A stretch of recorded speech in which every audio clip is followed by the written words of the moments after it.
ಎಲ್ಲರಿಗೂ ನಮಸ್ಕಾರ. ಇವತ್ತು ಹಲಸಿನಕಾಯಿ ಮತ್ತು ಕಾಬೂಲು ಕಡಲೆ ಹಾಕಿ ಗಸಿ ಹೇಗೆ ಮಾಡೋದು ಅಂತ ತೋರಿಸ್ತೇನೆ. ವಿಡಿಯೋವನ್ನು ಕೊನೆಯ ತನಕ ನೋಡಿ. ಹಾಗೆ ವಿಡಿಯೋ ಇಷ್ಟ ಆದರೆ ಒಂದು ಲೈಕ್ ಮಾಡೋದು ಮಾತ್ರ ಮರಿಬೇಡಿ. ಮದುವೆ ಸಮಾರಂಭಗಳಲ್ಲೆಲ್ಲ ಮಾಡ್ತಾರೆ ನೋಡಿ, ಆ ಥರದ ಗಸಿ ಹೇಗೆ ಮಾಡೋದು ಅಂತ ತೋರಿಸ್ತೇನೆ. ಇಲ್ಲಿ ನಾನು 1 ಕಪ್ ಆಗುವಷ್ಟು ಕಾಬೂಲು ಕಡಲೆಯನ್ನು ನೆನೆಸಿಟ್ಟಿದ್ದೇನೆ. ಹಿಂದಿನ ದಿನ ರಾತ್ರಿಯೇ ನೆನೆಸಿಡಬೇಕು.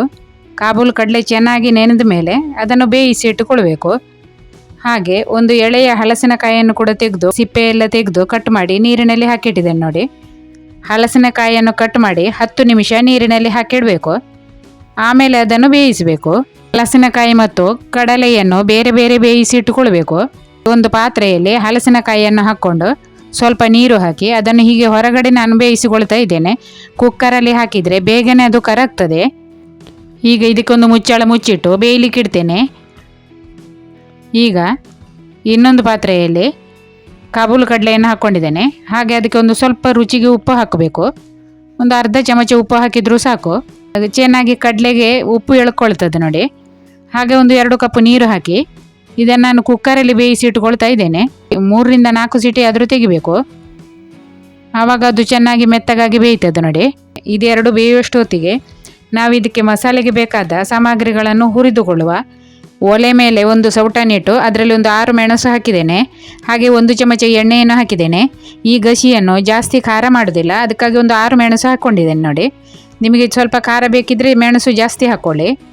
ಹಾಗೆ 1 ಚಮಚ ಕೊತ್ತಂಬರಿ ಬೀಜ ಮತ್ತು ಒಂದು ಅರ್ಧ ಚಮಚ ಆಗುವಷ್ಟು ಮೆಂತ್ಯಕಾಳನ್ನು ಹಾಕ್ಕೊಳ್ಬೇಕು. ಈಗ ಇದನ್ನು ಚೆನ್ನಾಗಿ ಹುರಿಬೇಕು. ಮೆಂತ್ಯಕಾಳು ಕಪ್ಪಾಗಬಾರ್ದು. ಮೆಂತ್ಯಕಾಳು ಕಪ್ಪಾದರೆ ಗಸಿ ಕಹಿ ಆಗ್ತದೆ. ಹಾಗಾಗಿ ನೀವು ಮೊದಲು ಮೆಣಸನ್ನು ಹುರಿದುಕೊಂಡು ಆಮೇಲೆ ಮೆಂತ್ಯಕಾಳು ಮತ್ತು ಕೊತ್ತಂಬರಿ ಬೀಜವನ್ನು ಹಾಕ್ಕೊಂಡು ಹುರಿದುಕೊಳ್ಬೋದು. ಈಗ ಒಂದು ಮಿಕ್ಸಿ ಜಾರಲ್ಲಿ 2 ಕಪ್ ಆಗುವಷ್ಟು ತೆಂಗಿನ ತುರಿಯನ್ನು ಹಾಕ್ಕೊಳ್ತಾ ಇದ್ದೇನೆ. ಒಂದು ಸಣ್ಣ ತೆಂಗಿನಕಾಯಿಯನ್ನು ಪೂರ್ತಿಯಾಗಿ ಹಾಕ್ಕೊಂಡಿದ್ದೇನೆ ನೋಡಿ. ಇದು ಗಸಿ ಮಾಡೋದ್ರಿಂದ ಸ್ವಲ್ಪ ತೆಂಗಿನಕಾಯಿ ಇದಕ್ಕೆ ಜಾಸ್ತಿ ಬೇಕಾಗ್ತದೆ. ಹಾಗೆ ಹುರಿದಿಟ್ಟಂತಹ ಮಸಾಲೆಯನ್ನು ಹಾಕ್ಕೊಳ್ಬೇಕು. ಮತ್ತು ಒಂದು ನೆಲ್ಲಿಕಾಯಿ ಗಾತ್ರದ ಹುಣಸೆ ಹಣ್ಣನ್ನು ಹಾಕ್ಕೊಂಡಿದ್ದೇನೆ. ಮತ್ತು ಇಲ್ಲಿ 1 ಚಮಚ ಆಗುವಷ್ಟು ಬೆಳ್ತಿಗೆ ಅಕ್ಕಿಯನ್ನು ಸ್ವಲ್ಪ ಹೊತ್ತು ನೀರಿನಲ್ಲಿ ನೆನೆಸಿಟ್ಟಿದೆ, ಅದನ್ನು ಕೂಡ ಹಾಕ್ಕೊಳ್ಬೇಕು. ಇದು ಯಾಕೆ ಹಾಕೋದಂದರೆ ಮಸಾಲೆ ಸ್ವಲ್ಪ ದಪ್ಪ ಬರಬೇಕು ನೋಡಿ, ಅದಕ್ಕಾಗಿ ಹಾಕೋದು. ಈಗ ಇದಕ್ಕೆ ಒಂದು ಸ್ವಲ್ಪ ನೀರನ್ನು ಹಾಕಿ ರುಬ್ಬಿಕೊಳ್ಬೇಕು ನೋಡಿ. ನಾನೀಗ ರುಬ್ಬಿ ತಂದಿದ್ದೇನೆ. ರುಬ್ಬುವಾಗ ಇದನ್ನು ತರಿಯಾಗಿ ರುಬ್ಬುವುದು, ಜಾಸ್ತಿ ನಯವಾಗಿ ರುಬ್ಬಬಾರ್ದು. ಈಗ ಇಲ್ಲಿ ಹಲಸಿನಕಾಯಿ ಕೂಡ ನೋಡಿ ಸ್ವಲ್ಪ ಮೆತ್ತಗಾಗಿದೆ ನೋಡಿ. ಹಲಸಿನಕಾಯಿಯನ್ನು ಕರಗುವಷ್ಟು ಬೇಯಿಸಬಾರ್ದು.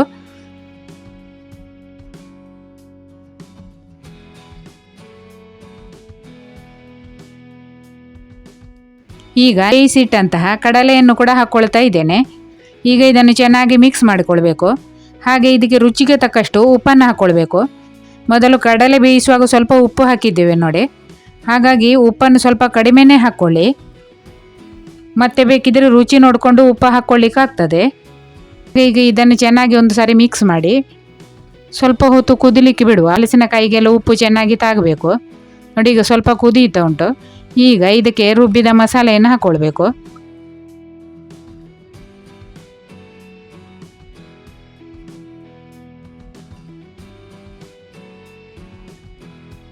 ಮಿಕ್ಸಿ ಜಾರಲ್ಲಿ ಸ್ವಲ್ಪ ನೀರನ್ನು ಹಾಕಿ ಅದನ್ನು ಕೂಡ ಸೇರಿಸಿಕೊಳ್ತಾ ಇದ್ದೇನೆ. ಸ್ವಲ್ಪ ಗಸಿ ಟೈಪ್ ಮಾಡುವಾಗ ನೀರು ಸ್ವಲ್ಪ ಕಡಿಮೆ ಹಾಕಬೇಕಾಗ್ತದೆ. ಅದಕ್ಕೆ ಒಂದು ಅರ್ಧ ಚಮಚ ಆಗುವಷ್ಟು ಅರಿಶಿನವನ್ನು ಹಾಕ್ಕೊಳ್ಬೇಕು. ಈಗ ಚೆನ್ನಾಗಿ ಮಿಕ್ಸ್ ಮಾಡಿ ಇದನ್ನು ಕುದಿಲಿಕ್ಕೆ ಬಿಡುವ.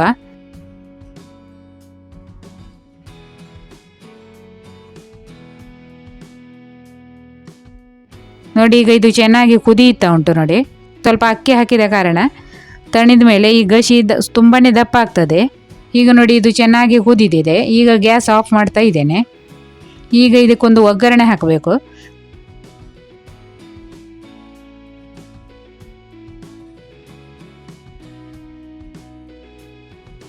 ಒಗ್ಗರಣೆಗೆ ಒಂದು 4 ಚಮಚ ಎಣ್ಣೆಯನ್ನು ಬಿಸಿ ಮಾಡಲಿಕ್ಕೆ ಇಟ್ಟಿದ್ದೇನೆ. ಅದರಲ್ಲಿ 1 ಚಮಚ ಸಾಸಿವೆ ಹಾಕ್ಕೊಳ್ಳಿ. ಹಾಗೆ ಅರ್ಧ ಚಮಚ ಜೀರಿಗೆ ಹಾಕ್ಕೊಳ್ಬೇಕು. ಜೀರಿಗೆ ಮತ್ತು ಸಾಸಿವೆ ಸಿಡಿದ ಮೇಲೆ 1 ಮೆಣಸನ್ನು ಕತ್ತರಿಸಿ ಹಾಕ್ಕೊಳ್ಬೇಕು. ಹಾಗೆ 1 ಕಡ್ಡಿ ಕರಿಬೇವನ್ನು ಹಾಕಿ ಈ ಒಗ್ಗರಣೆಯನ್ನು ಸಾರಿಗೆ ಹಾಕಿದರೆ ಆಯಿತು. ರುಚಿಯಾದ ಹಲಸಿನಕಾಯಿ ಮತ್ತು ಕಾಬೂಲು ಕಡಲೆ ಗಸಿ ರೆಡಿ ಆಯಿತು ನೋಡಿ. ತುಂಬಾ ರುಚಿಯಾಗಿ ಆಗ್ತದೆ. ನೀವು ಒಂದು ಸಾರಿ ಈ ಥರದ ಗಸಿಯನ್ನು ಮಾಡಿ ನೋಡಿ. ಹಾಗೆ ವಿಡಿಯೋ ಇಷ್ಟ ಆದರೆ ಒಂದು ಲೈಕ್ ಮಾಡಿ. ಚಾನೆಲನ್ನು ಸಬ್ಸ್ಕ್ರೈಬ್ ಮಾಡದವರು ಸಬ್ಸ್ಕ್ರೈಬ್ ಮಾಡ್ಕೊಳ್ಳಿ. ಹಾಗೆ ವಿಡಿಯೋ ನೋಡುವ ಎಲ್ಲರಿಗೂ ಧನ್ಯವಾದಗಳು.